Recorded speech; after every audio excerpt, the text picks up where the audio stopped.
میرے ایک بابا جی ہیں، میں ان کے پاس گیا، میں نے کہا حضور مجھے بھی ڈر لگتا ہے کہ پتہ نہیں کب موت آ جائے، خوف آتا ہے۔ فرمانے لگے کہ اچھا موت سے ڈرتے ہو؟ میں نے کہا ہاں اب ڈر لگتا ہے، عمر زیادہ ہو رہی ہے، پہلے فیل نہیں ہوتا تھا، اب ڈر لگتا ہے۔ تو پوچھنے لگے اچھا تمہارے ابا کہاں ہیں؟ میں نے کہا وہ تو چلے گئے۔ نانا کہاں ہیں؟ میں نے کہا وہ بھی وہاں چلے گئے۔ نانی کہاں ہیں؟ وہ بھی چلے۔ دادا کہاں ہیں؟ وہ بھی چلے گئے۔ دادی کہاں ہیں؟ میں نے کہا خالو کہاں ہیں؟ چاچا کہاں ہیں؟ میں نے کہا سب چلے گئے۔ تایا کہاں ہیں؟ میں نے کہا سب گئے۔ کہنے لگے تو پھر ڈر کس بات کا؟ بھائی تم بھی چلے جاؤ گے تو انہی کے پاس جاؤ گے نا جہاں سارے ہیں، آدھے سے زیادہ خاندان تو وہاں ہیں، اور جو تھوڑا بہت رہ جائے گا وہ بھی پیچھے ایک ایک کر کے آ ہی جائے گا، تو ڈرنا کس بات کا ہے؟ پھر فرمانے لگے اچھا یہ بتاؤ تمہارے بابا کہاں ہیں؟ خواجہ کہاں ہیں؟ میں نے کہا وہ بھی وہیں۔ غوث کہاں ہیں؟ میں نے کہا وہ بھی وہیں ہیں۔ میں نے پھر ڈر کس بات کا؟ پھر ڈر کس بات کا؟ کہنے لگے ایک نسخہ بتاؤں آپ کو؟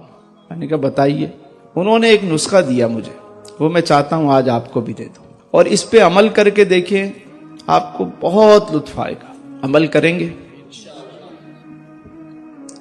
فرمانے لگے بیٹا روز ان کو نا جو چلے گئے دنیا سے ان کو روز ایک تحفہ پیش کر دیا کرو۔ میں نے کہا تحفہ کیسے؟ کہنے کوئی گفٹ بھیجا کرو۔ گفٹ؟ میں نے کہا گفٹ کون سا؟ ٹی سی ایس سے بھیجوں؟ کہاں سے بھیجوں؟ کون لے کے جائے گا؟ کہنے لگے نہیں پتر، روز فاتحہ پڑھ کے نا ان کو ایصال ثواب کر دیا کرو۔ 1 مرتبہ سورہ فاتحہ، 3 مرتبہ سورہ اخلاص، اور کہو یا اللہ اس کا ثواب میں اپنے پیارے آقا صلی اللہ علیہ وسلم، تمام صحابہ کرام، تمام اہل بیت اطہار، جمیع مومنین مومنات، مسلمین مسلمات، اور بالخصوص جو آپ کے والدین ہیں، جو اعزاء اقربا، ان کا نام جو ہے نا اس میں شامل کر لیں کہ بالخصوص اس کا ثواب ان کو پہنچے۔ اب یہ روز ایصال ثواب آپ کرتے رہو۔ تو میں نے کہا اس سے کیا ہوگا؟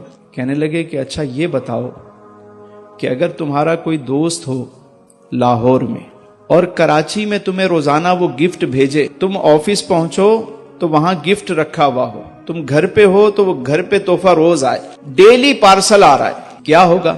میں نے کہا میں تو بڑا خوش ہوں گا۔ کہنے لگے کہ روزانہ وہ دوست تمہیں تحفہ بھیجتا ہے، ایک بہترین بکے ہے، خوبصورت بکے آتا ہے، گفٹ آتا ہے، آپ روزانہ اس کو انجوائے کرتے ہو، اور ایک دن آپ کو پتا چلے کہ آپ کا وہ دوست جو لاہور میں ہے، جو روزانہ آپ کو تحفہ بھیجتا ہے، آج وہ خود آ رہا ہے، آپ کیا کرو گے؟ میں نے کہا میں تو بھرپور تیاری کروں گا استقبال کی، میں تو جو ہو سکے گا میں اچھے اچھے کھانے بنواؤں گا، میں تیاری کروں گا، میں اس کا استقبال کروں گا۔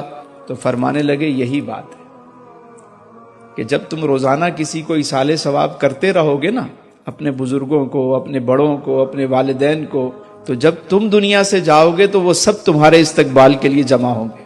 بات سمجھ میں آئی؟ تو روزانہ ایصال ثواب کریں گے، روز کیجیے۔ پھر یہ ہوتا ہے کہ جیسے آپ نے شروع کیا اور آپ کو 2-4 نام یاد آ گئے کہ بھئی یہ چلے گئے، ان کو بھی میں ان کا نام لے لیتا ہوں، بالخصوص فلاں فلاں فلاں لے لیا۔ اب آپ کو خبر ملی یار فلاں بندے کا انتقال ہو گیا، وہ بھی آپ کا دوست تھا یا دوست کے والد تھے یا والدہ تھی، اس کا نام بھی اس فہرست میں شامل کر لیں۔ پتہ چلا یار فلاں بندے کا نام بھی شامل ہو گیا، وہ بھی چلا گیا، اس کو بھی اس فہرست میں شامل کر دیں۔ آہستہ آہستہ آہستہ آپ کی یہ فہرست بڑی ہونا شروع ہو جائے گی۔ اس کے گھر والے شاید بھول جائیں اس کو، لیکن آپ روزانہ اس کو ایصال ثواب کر رہے ہوں گے۔ اور جب ایسا بندہ دنیا سے جاتا ہے نا، جو سب کے لیے ایصال ثواب کرتا رہتا ہے، نماز پڑھتا رہتا ہے، نیک کام کرتا رہتا ہے، نیک انسان جب دنیا سے جاتا ہے تو پاک فرشتے، وہ معصوم فرشتے پوری جماعت کی صورت میں آتے ہیں، اس کا استقبال کرتے ہیں، اس کو پورے طریقے سے پروٹوکول سے لے کے جاتے ہیں۔ قرآن کریم کہتا ہے یا ایتھا النفس المطمئنہ ارجعی الی ربک راضیۃ مرضیہ فادخلی فی عبادی وادخلی جنتی۔ اے پاک روح آجا، باہر آجا، اب چلنے کا ٹائم آ گیا تھا۔ تو بڑے طریقے کے ساتھ اس کو لے کر جاتے ہیں اعلیٰ علیین کی طرف۔ اچھے کام کا ہمیشہ اچھا نتیجہ ہے، موت بھی اچھی ہو جائے گی اور زندگی بھی اچھی ہو جائے گی۔ اللہ تعالیٰ آپ سب کو آسانیاں عطا فرمائے اور آسانیاں تقسیم کرنے کا شرف عطا فرمائے۔